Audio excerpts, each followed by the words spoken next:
Baik, kita mulai. Selamat siang. Assalamualaikum warahmatullahi wabarakatuh.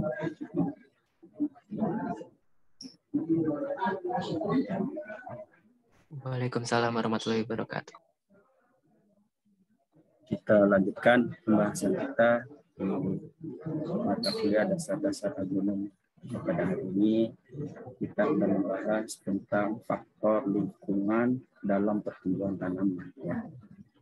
Selama 2 minggu, yaitu minggu ini dan minggu depan.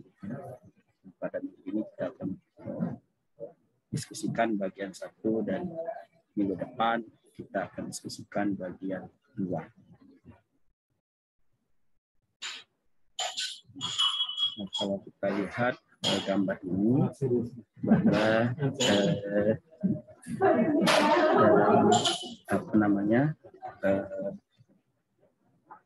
lingkungan tumbuh tanaman ini bisa kita ada lingkungan tumbuh yang ekstrim, gitu ya, ekstrim kering, ekstrim basah dan lain sebagainya. Tanah termasuk lingkungan tumbuh, tanah iklim cuaca. Kemudian ini bisa lingkungan yang memerlukan penanganan dalam hal irigasi, drainase dan sebagainya. Kemudian bisa kita lihat kan ya, ada sawit, dan ini yang lain, ada rumah dan sebagainya. Jadi yang menjadi lingkup ya dari bab ini adalah mempelajari faktor tanah, suhu dan air, kemudian pengaruh faktor lingkungan abiotik, ada ekologi dan klimatik dan abiotik ya terhadap pertumbuhan tanaman. Kemudian bagaimana memodifikasi faktor lingkungan itu agar tujuannya adalah dapat menggunakan faktor lingkungan abiotik dan klimatik yang berpengaruh terhadap pertumbuhan dan perkembangan. Yang Anda mengidentifikasi antara faktor lingkungan dan bab ini berhubungan dengan kegiatan bab tentang kegiatan teknik budidaya yang menjadi dasar dalam kegiatan teknik budidaya. Kemudian bab ini juga menjelaskan tentang proses pertumbuhan dengan faktor lingkungan dahulu. Kemudian juga menjelaskan apa saja yang mempengaruhi pertumbuhan dan kualitas yang akan dibahas pada bab sebelumnya. Sehingga pada bab ini kita akan membahas faktor tanah, faktor suhu, faktor cahaya. Mana faktor cahaya, faktor tanah itu kemudian tanah, kemudian sistem tanah, alat organik, organisme tanah, atmosfer tanah, dan air tanah. Kemudian klasifikasi tanah, kesuburan tanah, hubungan air tanaman ke tanah, hubungan air tanaman tanah, kemudian kelembapan tanah terhadap air. Kemudian yang kedua adalah faktor suhu. Suhu kaitannya dengan berbagai proses yang ada pada tanaman. Kemudian faktor cahaya, baik itu mutu dan jumlah cahaya maupun cahaya dan fotosintesis.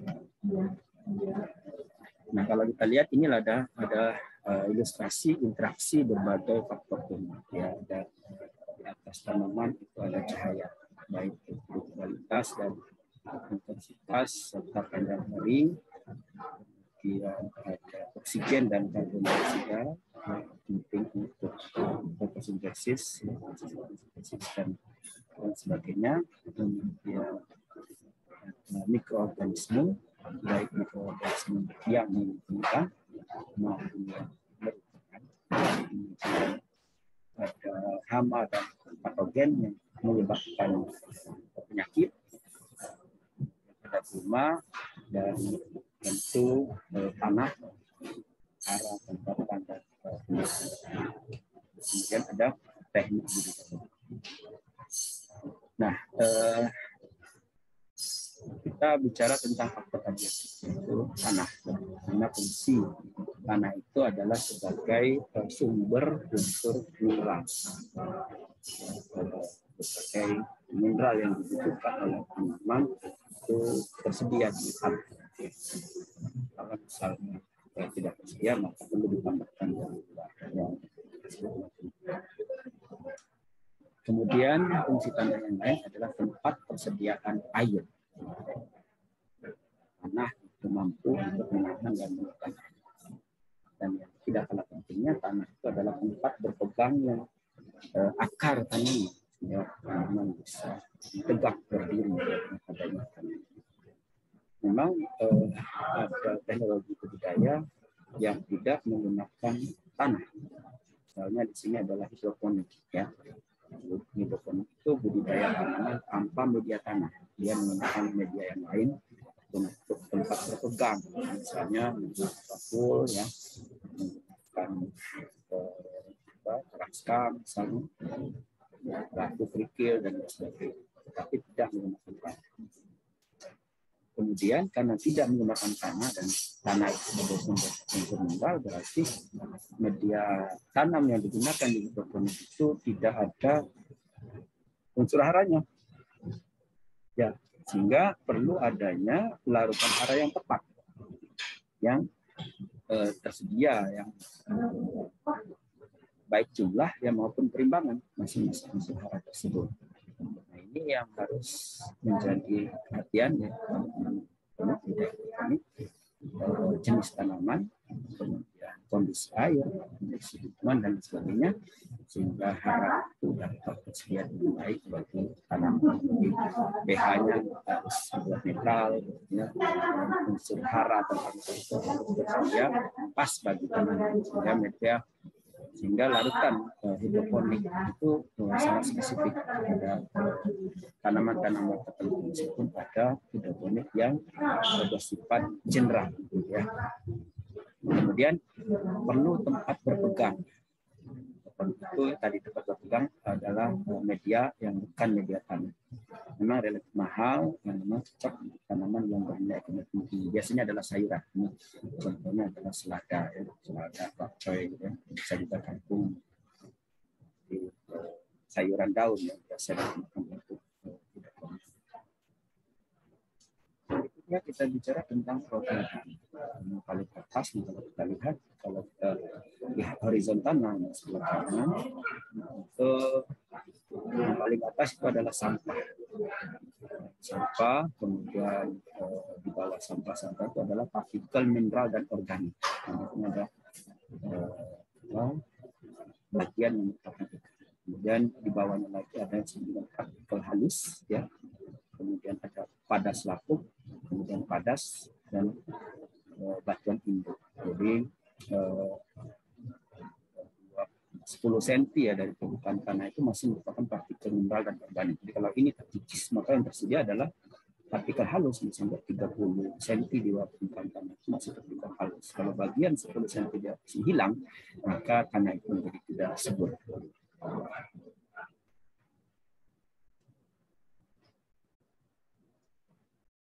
Kemudian mineral anorganik. Mineral anorganik itu adalah bicara tentang partikel tanah, kemudian tekstur tanah, struktur tanah, kapasitas tukar kation dan reaksi tanah. Mineral organik ini mineral anorganik dari pelapukan bahan induk, ya. Ini mencakup 1 sampai 99% dalam tanah liat. Jadi kalau tanah liat itu adalah mineral anorganik. Tanah gambut sebaliknya, ya. Kemudian merupakan campuran partikel yang berbeda ukuran, komposisi, sifat kimia dan sifat fisiknya. Ini partikelnya berdasarkan pada ukuran. Kalau batu kerikil itu lebih dari 1 mm, kemudian pasir itu 0,5 sampai 1 mm, kemudian debu itu 0,2 sampai 0,5 mm, dan kemudian liat itu kurang dari 0,002 mm. Jadi ini liat, kemudian debu, dan ini adalah pasir. Nah, pasir, debu, dan liat, ini perbandingannya itu adalah menentukan yang disebut dengan tekstur tanah. Ya. Jadi kalau kita lihat yang disebut dengan liat itu berukuran mikroskopis, kemudian aktif secara fisik dan kimia, kemudian sebesar fluid, struktur kristal yang disebut misalnya dan tidak yang diikat oleh O dan H atau ion di antara kedua. Kemudian bermuatan negatif dan menarik ion positif. Kalau ada tanah itu bersifat liat, maka ion yang positif itu akan ditarik oleh akan hara-hara tertentu ditarik diikat oleh liat. Nah, dari perbandingan pasir, liat, dan debu pada satu bibit tanah ini menentukan yang disebut dengan tekstur tanah. Tekstur tanah itu adalah perbandingan antara berapa persen liat, berapa persen pasir, dan berapa persen debu. Nah, kemudian struktur, ada yang disebut struktur tanah. Struktur tanah itu adalah pengaturan atau susunan partikel tanah menjadi agregat. Jadi ada susunan partikel yang kemudian membentuk sesuatu yang disebut dengan struktur. Ilustrasinya begini. Ilustrasi bata, pasir, semen, yaitu sebagai penyusun. Nah, maka berapa persen bata, pasir, dan semen itu akan menentukan tekstur dari suatu bangunan dan kemudian bentuk ya dari susunan tadi ya, dia bentuk H, dia bentuk seperti ini. Bentuk ini yang disebut dengan struktur. Ya, jadi komposisi di dalam itu adalah struktur, bentuknya seperti ini adalah struktur. Itu ilustrasi antara tekstur dan struktur. Nah, kemudian saya sampaikan tadi bahwa persentase pasir, debu, dan liat itu menentukan tekstur. Mari kita lihat contoh ini, ya. Misalnya ada 30% pasir. Kemudian ada 20% debu. Ada 50% liat. Maka tekstur tanahnya ini, ya, tekstur tanahnya adalah liat. Jadi ada masing-masing ini jatuhnya di mana, begitu di sini. Itulah nama tekstur tanah. Ya. Jadi ini adalah disebut dengan segitiga tekstur, di mana menentukan tekstur tanah berdasarkan berapa persen pasir, berapa persen debu, dan berapa persen liat. Ya. Mengapa ini penting kita menentukan tekstur? Karena tekstur ini sangat berpengaruh terhadap pengikatan terhadap air. Tekstur sangat berpengaruh terhadap kapasitas tukar ketuan, sangat berpengaruh terhadap memegang hara, gempukan berarti sangat berpengaruh. Ya, itu pentingnya kita mempelajari tekstur, dan tekstur itu nanti menentukan ya berat ringannya tanah. Jadi ada istilah tanah berat, tanah ringan. Tanah berat itu kalau ternyata liat ya mengarah ke tanah berat itu. Tanah berat ini memerlukan penanganan khusus ya agar bisa digunakan untuk budidaya ya. Tanah berat itu mentraktornya juga tidak mudah gitu ya. Perlu penambahan bahan organik biasanya agar ya bisa lebih mudah ya untuk budidaya. Kemudian tanah ringan mengarah pasir gitu ya, tanah pasir ya itu gitu ya, itu perlu diperhatikan juga bagaimana agar teknologi budidayanya tepat di tanah-tanah seperti itu. Ada pertanyaan teman-teman semua?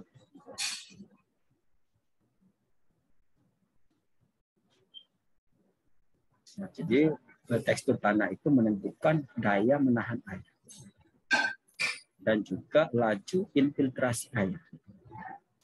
Tanah kasar itu kasar, infiltrasi dan perkolasi cepat. Ya,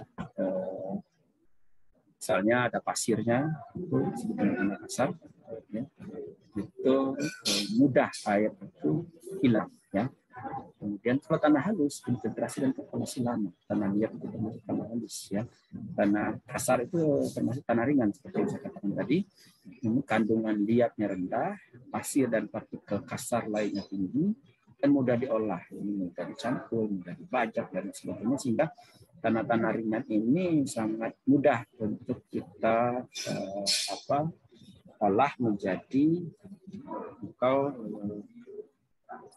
mudah untuk budidaya tanaman. Ya.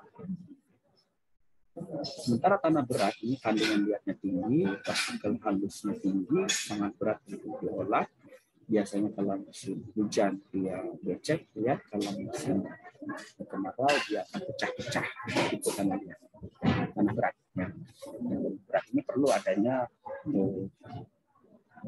penambahan bahan organik agar dia lebih mudah untuk diolah dan lebih baik, ya, hasil budidaya. Nah, kemudian sementara struktur tanah itu ada yang disebut dengan tunggal dan majmuk. Jadi struktur tanah itu disebut dengan kolom itu lebih dari 25 mm. Kemudian bongkah itu 5 sampai 25 mm. Agregatnya granular juga sampai 5 mm. Ramah 1 sampai 3 mm. Dan masif atau kompak atau berlumpur. Ini adalah struktur tanah. Ya. Ada granular, ada blocky, semuanya, ya. Peti, masif, ya. Kemudian simetri.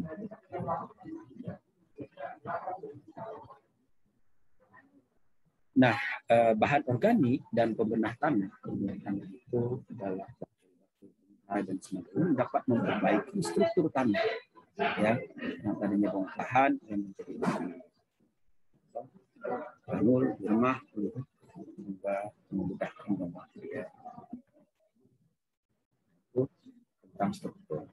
Yang berikutnya agregasi tanah, mekanisme agregasi tanah. Mikroorganisme tanah ini mengeluarkan senyawa yang berfungsi sebagai perekat dan pengikat partikel tanah.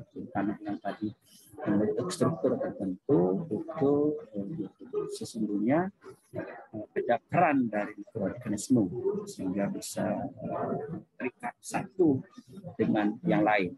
Kemudian bumi, fungsi bumi juga mempunyai pipa yang memanjang ke dalam tanah dan mengikat partikel tanah. Jadi berperan dengan tanah, mengikat partikel tanah.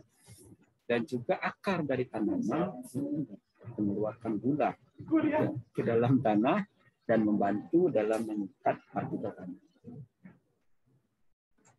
Kemudian oksida juga berperan sangat mengikat secara alami partikel tanah saling tarik menarik sama lain melalui daya elektrostatik tambah, ya, ada peran mikroorganisme, bumi, akar dan oksida. Jadi dia adalah namanya soil particle, soil agregat, ya. Ini terjadi agregasi, ya. Pupuk organik, pupuk dan bahan organik itu membantu agregasi tanah menjadi baik. Nah, ini adalah tipe-tipe tadi. Ada granular, ada bongkah, ada prismatik, ada masif. Kemudian berikutnya yang penting juga adalah pertukaran kation yang kita sebut dengan kapasitas tukar kation. Ini berhubungan dengan kesanggupan tanah untuk mempertahankan dan mempertukarkan kation-kation. Misalnya K positif, CH2 positif, dan G2 positif, G2 plus, ya, CH2 plus. Makin tinggi kapasitas tukar kation, maka makin baik, ya. Jadi, makin rendah, kapasitas ketersediaannya makin kurang baik, sehingga untuk memperbaiki kualitas tanah biasanya ketikanya ditingkatkan melalui penambahan bahan organik misalnya mampu untuk meningkatkan kapasitas tanah. Jadi ketika itu perbandingannya terbalik dengan ukuran partikelnya. Tanah halus itu lebih besar dibandingkan dengan tanah kasar. Halus lebih tinggi ya, ketikanya lebih rendah ketikanya dibandingkan dengan contohnya ya, pasir misalnya lebih rendah ketikanya, kemudian tanah organik kemudian ketikanya.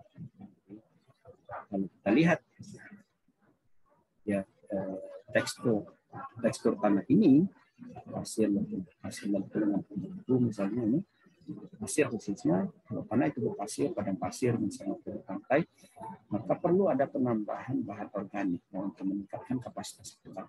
Karena pasir itu tidak mempunyai kapasitas kerja yang baik. Kalau dipupuk ya akan hilang saja. Nah, ini ilustrasinya. Bila terdapat dalam jumlah sama, maka H positif ini menggantikan Ca2+, kemudian menggantikan Mg2+, menggantikan NH+. Jadi, ada kalau misalnya ini menggantikan posisi itu. Jadi, menjadi tersedia bagi tanaman. Kalau saya ya. Tapi yang dalam jumlah banyak ini dapat menggantikan kation lain dalam jumlah sedikit. Jadi kationnya itu misalnya kurang, kemudian tambah dengan penumpukan, maka dia akan menggantikan posisi.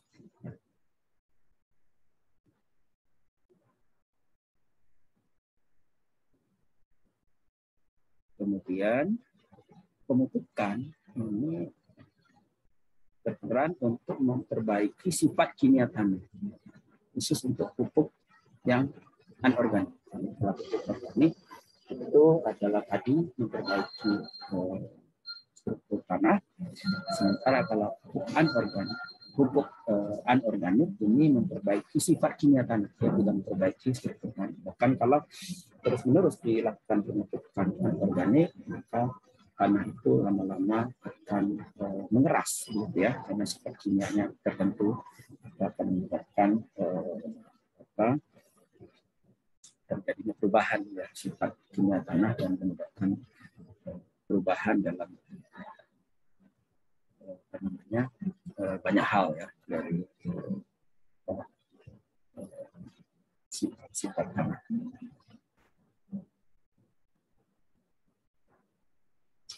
Yang berikutnya adalah reaksi tanah. Ya. Ada yang disebut dengan keasaman, ada yang disebut dengan kebasahan tanah. Tanah dalam keadaan asam atau tanah dalam keadaan basah.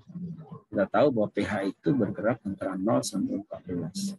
Dan yang netral itu adalah 6 sampai 7.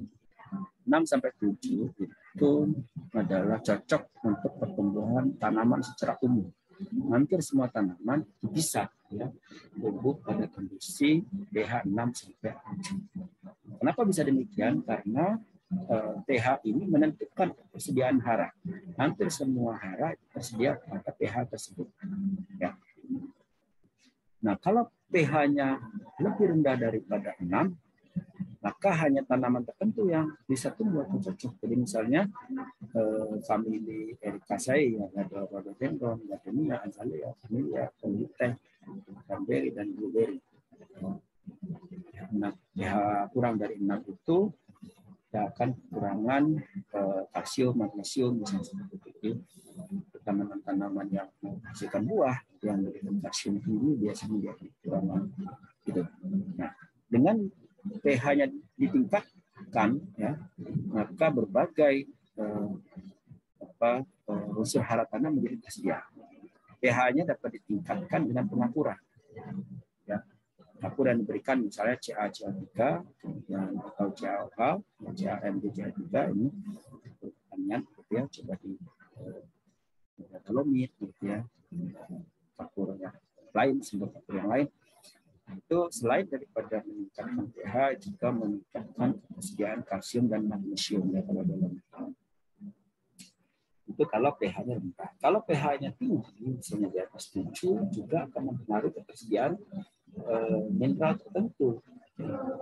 Zinc tidak tersedia, kemudian aluminium juga tidak tersedia. Bahkan padahal beberapa mineral itu sangat diperlukan oleh tanaman.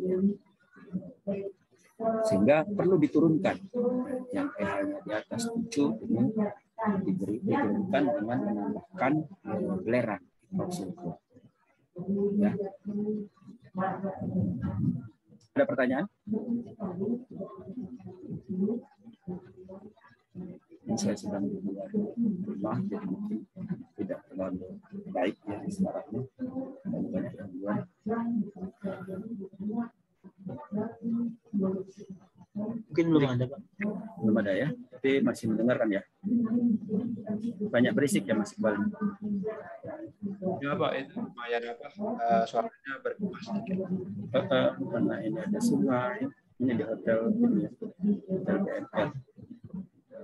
Lagi rapat, jadi orang teman-temannya rapat mudik. Mudah-mudahan bisa didengar ya Mas.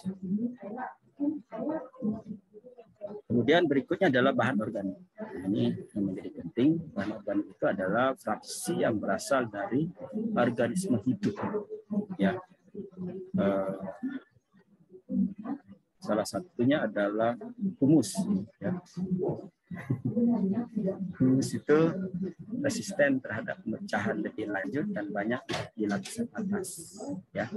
Kemudian contoh bahan organik itu adalah kompos, pupuk kandang, sisa tanaman, jerami, sekam, atau daun yang hijau, ya, atau bahan organik lain. Di dalam misalnya ada yang menyatakan ini perlu tambahan bahan organik, bisa menggunakan kompos. Kompos itu adalah hasil dekomposisi dari bahan organik menggunakan bakteri pengurai, atau pupuk kandang yang berasal dari kotoran ternak, sapi, kambing, ayam, atau ternak yang lain, bisa kelinci juga, ya, yang sudah difermentasikan.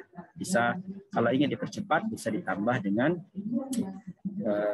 bakteri pengurai. Saya kira banyak dijual, ya, misalnya menggunakan PM4 gitu, atau PM11, itu banyak di toko-toko online. Jadi Anda sendiri bisa memanfaatkan bahan organik dari sisa-sisa makanan, ya, sampah organik rumah tangga atau gulma di sekitar, yang kemudian diolah sedemikian rupa sehingga Anda bisa gunakan untuk menyuburkan tanah, ya, di sekitar rumah. Bisa juga untuk budidaya urban farming, ya. Coba saja di praktek sedikit-sedikit, ya. Saya juga suka iseng praktek gitu, ya, sampah-sampah organik kemudian dicaca-caca, ditambah M4 cuma 25.000 botol, itu bisa banyak sekali, ya. Ada di situ cara menggunakan M4, ditambah gula merah, ya. Atau juga Anda bisa membuat bahan lain, jadi misalnya bekas kulit buah, ya, dijadikan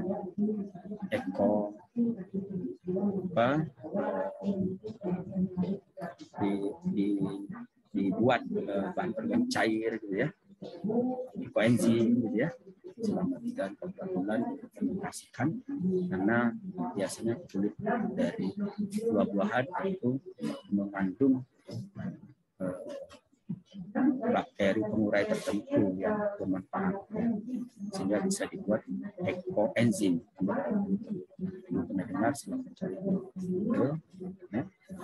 Atau Anda sudah familiar dengan itu, silakan dilanjutkan, ya.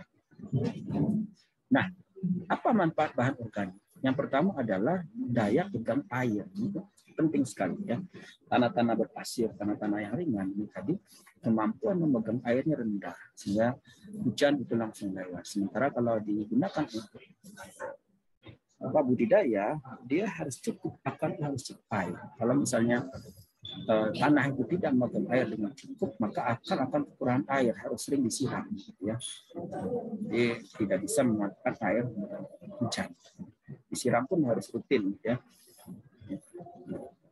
Kemudian sumber mineral ini sangat penting, dan itu kan adalah makhluk hidup tadinya, sehingga masih tersisa mineral-mineral yang kemudian tersedia bagi tanaman setelah adanya proses lebih lanjut.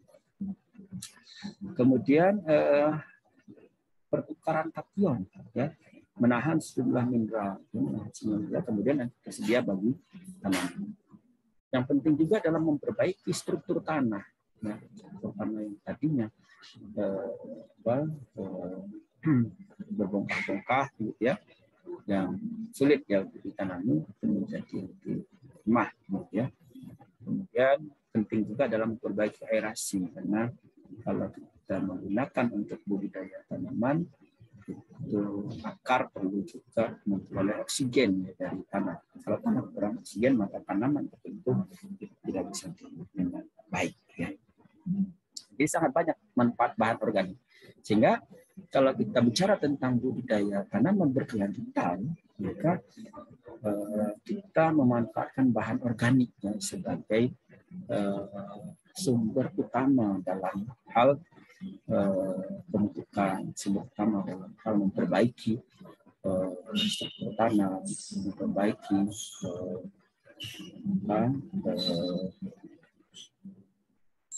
memperbaiki kesuburan tanah dan lain sebagainya.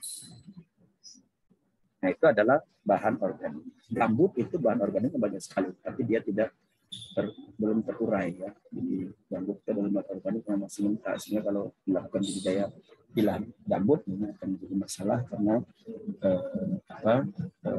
pH-nya rendah begitu, ya, haranya menjadi tidak tersedia bagi tanaman. Ya. Kalau lahan gambut itu bagian-bagian gambut itu bisa difermentasikan, bisa dimanfaatkan.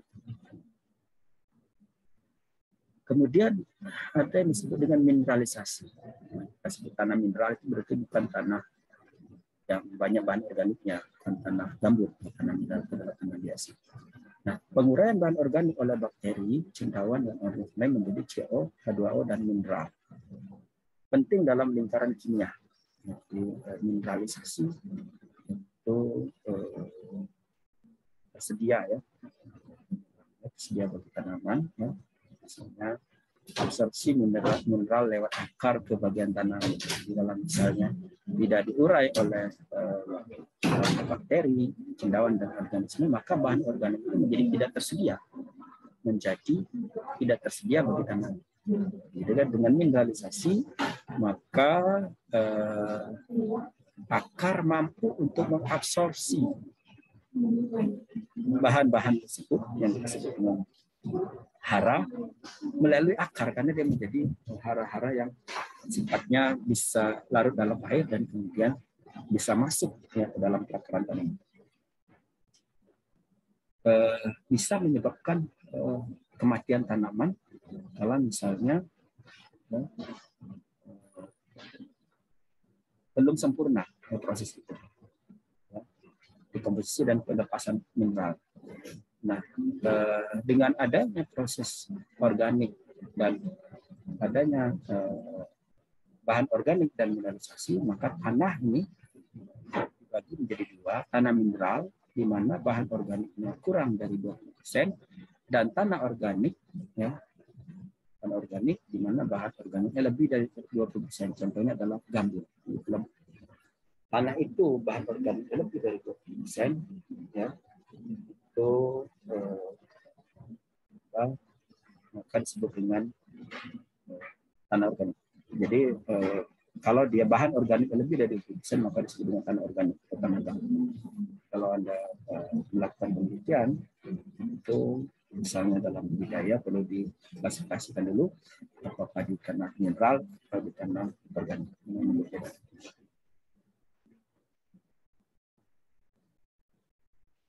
Kemudian ada yang disebut dengan organisme tanah, yaitu bakteri, cendawan, mesofauna, makrofauna.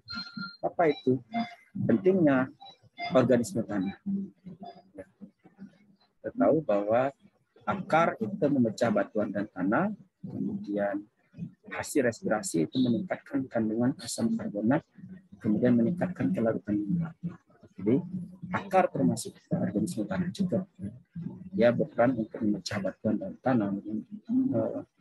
Akar dari tanaman tertentu itu sangat tajam ya, sangat kuat. Untuk tidak boleh menanam misalnya pepaya di dekat agarnya bisa hancur ya, karena akar dari pepaya itu mengandung senyawa tertentu yang bisa melunakkan ya batuan dan tanah. Kemudian meningkatkan kandungan asam karbonat dan kemudian berikutnya adalah bakteri. Bakteri itu ada yang bakteri menguntungkan ya, karena dia mampu mendekomposisi bahan organik menjadi bermanfaat, menjadi bahan unsur hara yang tersedia bagi tanaman. Juga ada bakteri yang mampu mengfiksasi N yang bebas di udara yang tadinya tidak bisa ditangkap atau bisa berguna bagi tanaman, itu menjadi senyawa N yang berguna bagi tanaman. Ini ada bakteri yang memfiksasi N dari udara sehingga bermanfaat bagi tanaman. Nah, bakteri ini biasanya bersimbiosis dengan tanaman tertentu, misalnya kacang-kacangan. Seperti bakteri miselium. Nah, ada juga bakteri yang merugikan. Jadi penyakit tular tanah, berbagai bakteri pada tanaman, misalnya cabai itu sangat ditakuti oleh petani. Tanaman akan mati dan menular ya, dia masif gitu ya, kan bisa menghabiskan tanaman, bisa lebih dari 50% tanaman mati, dan ini sangat meningkat. Cabai contohnya, kalau sudah terserang lagi bakteri, setiap hari ada saja yang mati, dan tanaman itu biasanya sudah lumayan besar, sudah mulai berbuah. Dan mati itu kan sangat merugikan petani, karena sampai dia berbuah itu sudah banyak investasi, sudah banyak biaya yang dikeluarkan. Nah, kemudian ada yang disebut dengan bakteri dekomposisi, simbiotik dan non simbiotik. Ya, ada bakteri yang bersimbiosis dengan tanaman, maupun ada bakteri yang tidak bersimbiosis, yang mandiri saja. Nah, bakteri dekomposisi ini sering digunakan ya dalam proses dekomposisi ya, dari kandang atau dari bahan organik lainnya menjadi kompos. Ya. Kemudian cendawan. Cendawan itu cendawan yang menguntungkan, dapat mendekomposisi bahan organik menjadi hara mineral. Misalnya dalam mikoriza ya, simbiosis dengan akar untuk melakukan hara dan serapannya. Dengan adanya mikoriza atau dengan cendawan yang bersimbiosis dengan akar, maka akar dapat melarutkan hara fosfor misalnya, dan bisa serapan hara fosfor menjadi meningkat sehingga tanaman tidak kekurangan fosfor. Nah, ini mikoriza. Dengan adanya mikoriza, maka dapat meningkatkan ekstraksi air tanah, kemudian meningkatkan penyerapan hara dan terutama P oleh akar sampai sehingga banyak sekali penelitian tentang bagaimana peran mikoriza ini dan simbiosisnya terhadap terhadap tanaman ya, tanaman tertentu. Kemudian organisme yang lain adalah cacing, semut, serangga kecil yang itu menambah kesuburan tanah. Kita akan lihat barangkali Anda ada yang disebut dengan cacing ya. Itu adalah kotoran. Cacing itu digunakan untuk meningkatkan sinar dan itu sekarang sudah menjadi punya nilai ilmiah. Ini adalah contoh bagaimana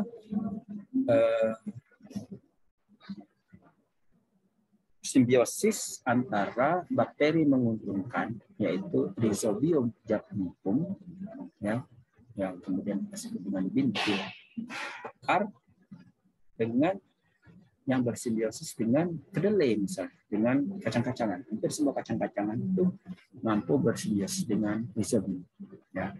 Jadi simbiosis mutualisme. Kacang-kacangan atau tanaman dapat memanfaatkan N yang dihasilkan dari udara, dari pengikatan oleh mikroorganisme mengikat N dari udara sehingga bisa tersedia bagi tanaman. Bakteri ini mendapatkan tempatnya untuk dia hidup karena tanaman menyediakan ruang sedemikian rupa sehingga rhizobium ini bisa dapat hidup dan berkembang. Karena rhizobium ini sifatnya tidak bisa bersentuhan dengan udara, padahal dia perlu udara. Nah, jadi dengan demikian bintil akar ini menyediakan ruang di mana rhizobium tidak langsung bersentuhan dengan udara, tapi udara ke bagian-bagian tertentu dari udara bisa diakses oleh rhizobium. Ini adalah simbiosis yang menguntungkan sekali. Ya. Jadi bakteri ini memperoleh tempat, tapi juga memperoleh karbohidrat ya dari tanaman, ya, dan kedelai memperoleh N dari bakteri. Ya, kalau kita analisis ya, aktivitas bintil itu nitrogenase. Ini secara visual, ini bintil ini kalau dibelah ini berwarna pink. Nah, itu namanya bintil aktif. Ini gambar di samping. Jadi kalau bintil akar, kalau di praktikum bahasa agronomi itu biasanya diminta untuk membelah bintil akarnya masih aktif atau tidak. Kalau dia berwarna pink atau merah, berarti dia masih aktif. Karena dia berarti mampu menyalurkan oksigen dari udara ya, untuk keperluan bakteri. Bakteri itu tidak bisa bersentuhan langsung dengan udara, tapi dia perlu oksigen. Maka disalurkan melalui bagian itu sehingga semacam darah pada manusia ya. Jadi ada oksigen itu bisa dibawa oleh darah ya ke bagian dari tubuh kita. Nah, secara laboratoris itu ada metode AK, Case Machine Reduction Assay. Jadi kita cek bagaimana aktivitas dari bintil akar tersebut ya, apakah masih mampu menghasilkan N dengan cukup baik atau tidak. Kalau kita lihat di sini bahwa ada proses ya antara pada saat rhizobium itu akan masuk ke akar rambut ya dan kemudian berkembang di sana, kemudian dia bisa memfiksasi N, itu ada proses ya. Pada saat tanaman itu sudah mulai tumbuh dan berkembang ya, pada saat umur sekian ya, transaksi seminggu bisa tergantung dari interaksinya. Kemudian 0 hari bintil akar itu berkembang, itu rhizobium mulai masuk ke akar rambut ya, dari sel epidermis. Jadi ada rangsangan dari akar bakteri untuk mengundang, ada rangsangan dari akar tanaman untuk mengundang bakteri ya rhizobium, sehingga bakteri rhizobium itu hampir ya mendekati akar rambut dan masuk ke sana. Kemudian pada umur 1-2 hari setelah masuk ya, benang infeksi mencapai dasar sel epidermis dan memasuki korteks gitu ya.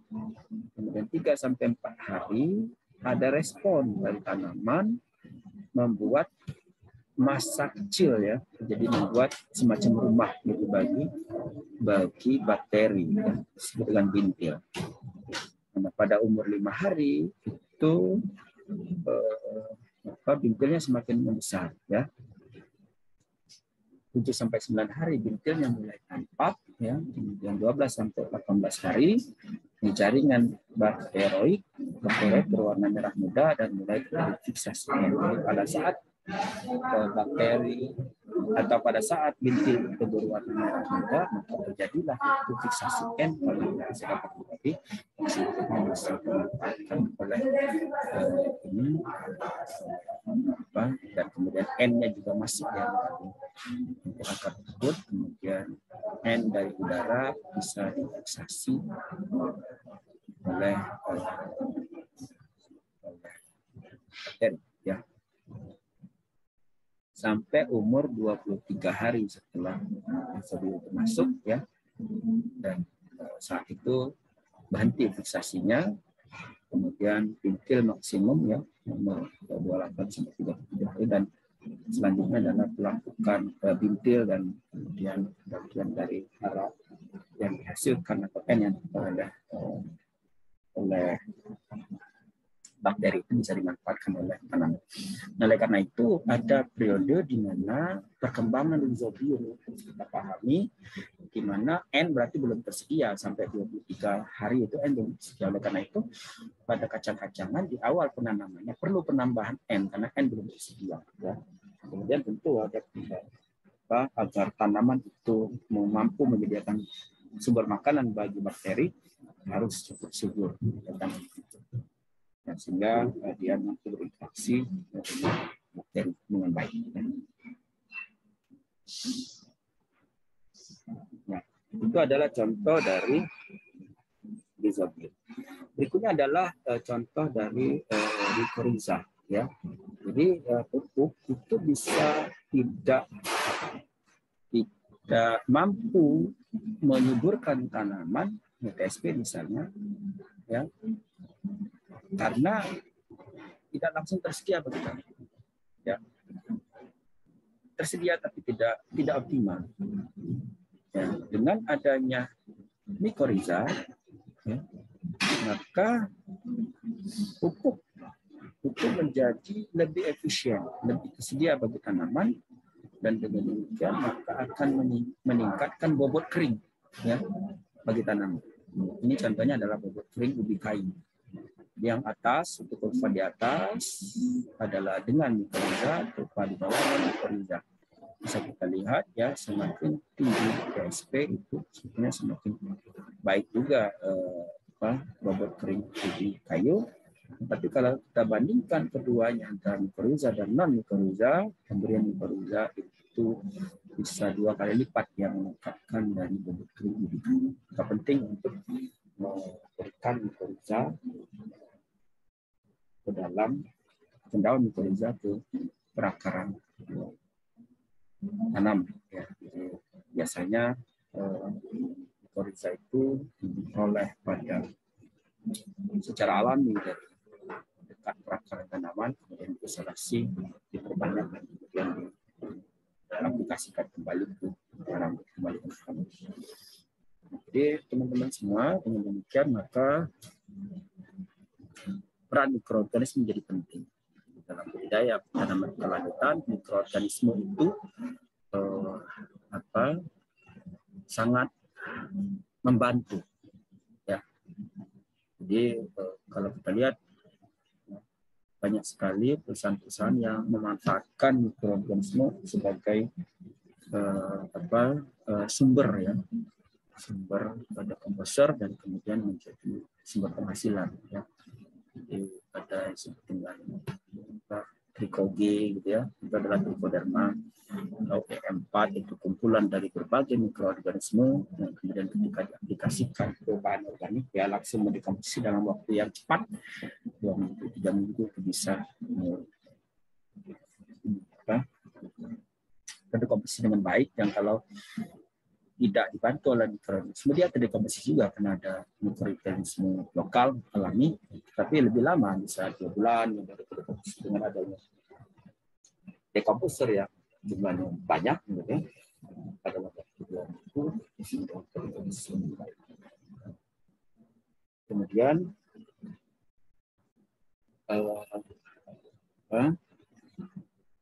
mikroorganisme ini juga bisa dimanfaatkan untuk bidang-bidang yang lain. Jadi misalnya kalau kita memelihara ayam, ternak, pekarangan, domba, pekarangan, ataupun juga itu kotorannya kan mengganggu ya aroma bautnya. Ya.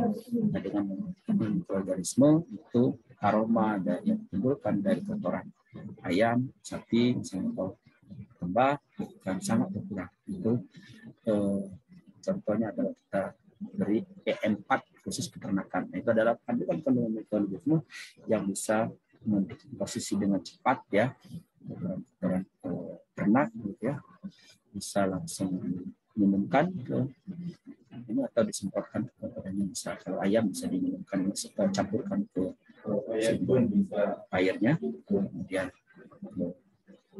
kotorannya nanti akan diolah dengan cepat oleh bakteri dari tidak laut. Ini penting untuk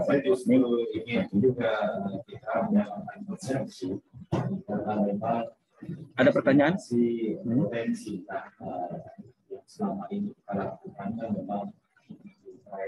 Pak, Ya, silakan.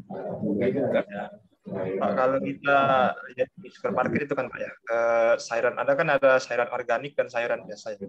Oke. Itu kenapa sayuran organik itu harganya lebih mahal daripada sayuran organik? Bagus pertanyaannya, Mas Julian Hika ya. Beberapa minggu yang lalu saya menilai klaster binaan Bank Indonesia, ada klaster petani yang bagus sekali gitu ya, yang judulnya adalah sayuran organik merbabu SOM, pernah baca di Indonesia ya. Itu dikelola oleh anak muda lulusan dari Universitas Kristen Wacana. Saya sangat bermimpi ya, lulusan ITB Anda semua untuk meniru yang bersangkutan untuk membuat sayuran organik merbabu. Dia bisa menjual sayurannya ke seluruh Indonesia, bahkan ekspor ya. Saya datang ke sana ya, bahwa yang disebut dengan sayuran organik itu harus mendapatkan sertifikat organik dari lembaga tertentu. Nah, ini harus dicek semua. Yang disebut dengan organik itu tidak menggunakan bahan-bahan kimia buatan, pestisida buatan, pupuk buatan, semua harus terkontrol. Yang air harus terkontrol. Jadi kalau kita menggunakan air pump nggak bisa. Kita menggunakan air tanah, tapi juga harus diolah lebih lanjut, gitu ya. Harus diolah, artinya diendapkan dulu, kemudian ada agent biologis, itu baru bisa digunakan. Termasuk benih juga tidak boleh benih GMO, benih SNK, atau tidak boleh ada benih yang di-coating dengan senyawa tertentu, senyawa biasanya di-coating dengan pestisida itu nggak boleh. Kemudian juga yang utama adalah menggunakan pupuk organik dan pestisida organik dari tanaman. Dia bisa mendiskusikan atau membuat pupuk organik sendiri dari tanah, ya, dengan cara membuat PGR istilahnya, plant grow, itu bakteri-bakteri pengurai ya, sendiri yang kemudian memposisikan pupuk dan pupuk itu digunakan untuk budidaya organik tanpa pestisida buatan, tanpa pupuk kimia buatan. Nah, karena proses itulah ya, maka dia menjadi eksklusif, menjadi unik ya, dan tentu proses itu memerlukan biaya, dan biasanya kalau dibandingkan dengan budidaya konvensional yang menggunakan pupuk buatan, menggunakan pestisida buatan, produktivitasnya sedikit agak tertekan, gitu ya. Dengan demikian maka dibandingkan dengan yang konvensional biasa, produktivitasnya agak lebih rendah, sehingga harus diimbangi oleh harga. Nah, harga itu adalah akibat dari proses budidaya tadi yang relatif lebih memerlukan teknik tertentu, dan juga produktivitasnya agak lebih rendah ya dibandingkan dengan. Nah, itu kalau misalnya dijual untuk kelompok tertentu ya, untuk menengah ke atas, untuk yang paham dengan organik. Saya tanyakan ke sana, apakah semua dijual seperti itu? Ternyata tidak. Kalau ada kelebihan produksi dijual ke pasar bebas dan orang tidak tahu itu organik atau tidak, harganya sama sebenarnya. Kalau di pasar bebas itu harga organik dengan non-organik itu sama, tidak ada beda. Ya. Jadi di supermarket, di tempat tertentu itu organik menjadi dihargai karena ada logo organiknya, dan itu harganya lebih tinggi. Sementara di pasar tradisional harga tidak berbeda organik dengan organik. Itu saya kira, Mas Julian Hika. Baik, sudah mengetahui.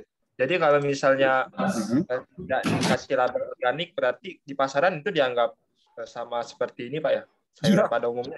Di pasar tradisional itu nggak paham orang mau organik, mau nggak ada label itu. Nah, label itu yang sangat penting karena ada lembaga yang mengontrol. Kalau dia berani memasang label itu, berarti dari hulunya sampai ke hilirnya itu menggunakan organik. Misal contoh, dia menggunakan pupuk kandang. Pupuk kandangnya pupuk kandang ayam misalnya. Nah, ayamnya pun harus ayam organik. Karena kalau ayam yang ada suntik antibiotik, kemudian ada ayam yang menggunakan pakan yang yang tidak organik, itu akan terpengaruh pada kotorannya. Sehingga ayam pun harus organik, terutama ayamnya. Kalau sapi biasanya cek juga apakah sapinya ada menggunakan antibiotik, tapi jarang sapi menggunakan antibiotik. Sapi lebih alami. Nah, tapi sapi itu kan makan rumput, makan dedak atau makan apa yang hasil pertanian. Nah, itu juga harus dipastikan bahwa makanan sapi itu harus organik. Maka jadi tidak murah ya Mas Jalin. Karena di hulunya pupuk organik pun harus dikelola sendiri juga oleh petani peternak yang organik juga. Karena kalau tidak, maka ada bagian yang tidak organik jadinya. Nah, itu tidak boleh. Harus semua organik. Tadi saya katakan pupuk organik memang pupuk organik kan bisa dia buat, tapi sumber pupuk kandangnya harus organik juga. Organik juga. Sapi harus sapi organik. Makanan sapi, rumput yang dimakan sapi harus organik juga. Dari mana kita tahu rumputnya harus organik? Ya, tidak boleh ada penyemprotan di rumput itu, pestisida buatan.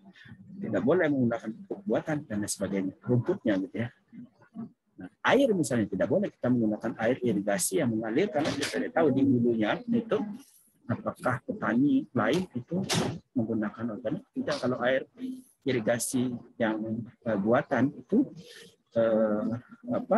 harus diperlakukan sedemikian rupa agar dia menjadi sesuai dengan standar organik. Biasanya dibuat embung dulu, disalurkan ke sana, kemudian ditanam eceng gondok, ada ikan di sana, prosesnya sedemikian rupa, baru air itu digunakan penyiraman ke tanaman organik. Itu kira-kira Mas Galin. Dipaham mengapa agak relatif mahal gitu ya. Tapi tadi kalau tidak ada logonya, harganya sama dengan yang lain. Ada lagi teman-teman semua?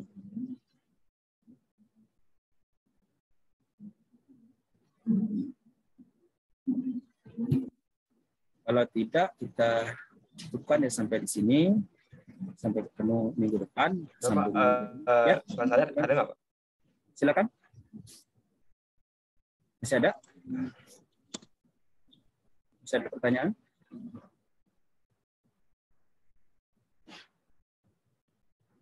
Bisa mendengar saya? Mas Jolin bisa?